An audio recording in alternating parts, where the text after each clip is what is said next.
Assalamualaikum warahmatullahi wabarakatuh. Saya Ahmad Faisal.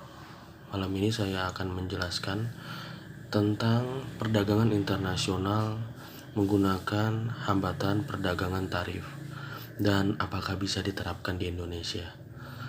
Jadi langsung saja simak bagaimana paparan materinya. Bismillah. Baik, langsung saja saya mulai. Perdagangan internasional adalah perdagangan yang dilakukan oleh penduduk suatu negara dengan penduduk negara lain atas dasar kesepakatan bersama.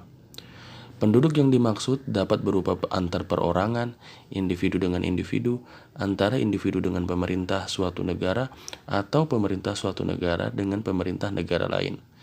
Di banyak negara, perdagangan internasional menjadi salah satu faktor utama untuk meningkatkan GDP. Meskipun perdagangan internasional telah terjadi selama ribuan tahun, dampaknya terhadap kepentingan ekonomi, sosial, dan politik baru dirasakan beberapa abad belakangan ini.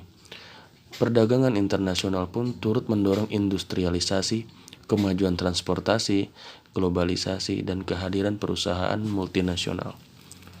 Lanjut, hambatan tarif.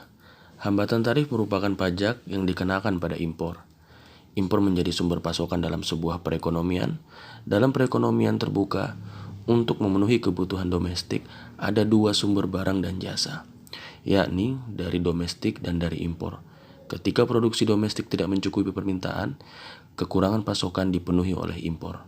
Ketika pemerintah mengenakan tarif impor, harga naik. Karena harga menjadi lebih mahal, konsumen domestik mengurangi permintaan impor. Bagi pengekspor, tarif merugikan karena barang mereka kurang kompetitif.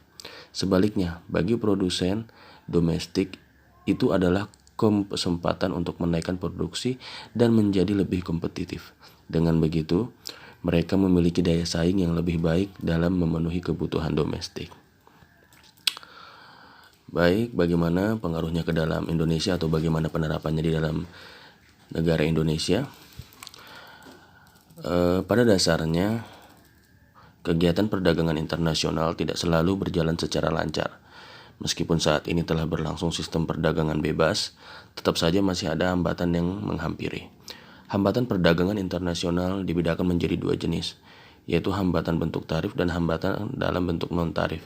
Dilansir dari buku Hukum Perdagangan Internasional 2018, karya Muhammad Sud, tarif adalah sistem pungutan yang diberlakukan oleh pemerintah atas barang-barang impor atau ekspor. Alasan kena tarif menjadi hambatan perdagangan internasional, karena semakin tinggi tarif yang dikenakan, maka akan semakin besar kerugian yang timbul. Pengenaan tarif yang terlalu tinggi akan mendorong perekonomian suatu negara menuju kondisi autarki. Kondisi autarki yaitu kondisi di mana sebuah komoditi dibuat sendiri. Apabila kondisi ini terjadi, maka perdagangan internasional akan lenyap, sebab tidak ada komoditi yang diperjualbelikan. Menurut saya, penerapan tentang hambatan tarif ini di Indonesia tidak mungkin bisa diterapkan karena Indonesia saat ini menurut saya sedang gencar-gencarnya dalam ekspor dan impor, terutama dalam masa jabatan presiden kita sekarang. Jadi tidak bisa diterapkan, apalagi kemungkinan besar di sini tertulis dari materi, apabila kondisi ini terjadi maka perdagangan internasional akan lenyap, sebab tidak ada komoditi yang diperjualbelikan. Dari sini juga saya menyimpulkan bahwa negara ini sangat tidak mungkin menerapkan hambatan ini. Dan kemudian di sini juga ada dukungan materi, yaitu di Indonesia aturan mengenai tarif telah diatur dalam Undang-Undang Republik Indonesia Nomor 17 Tahun 2006 tentang perubahan atas Undang-Undang Nomor 10 Tahun 1995 tentang kepabeanan. Baik, itu saja yang bisa saya paparkan hari ini. Terima kasih. Saya akhiri. Assalamualaikum warahmatullahi wabarakatuh.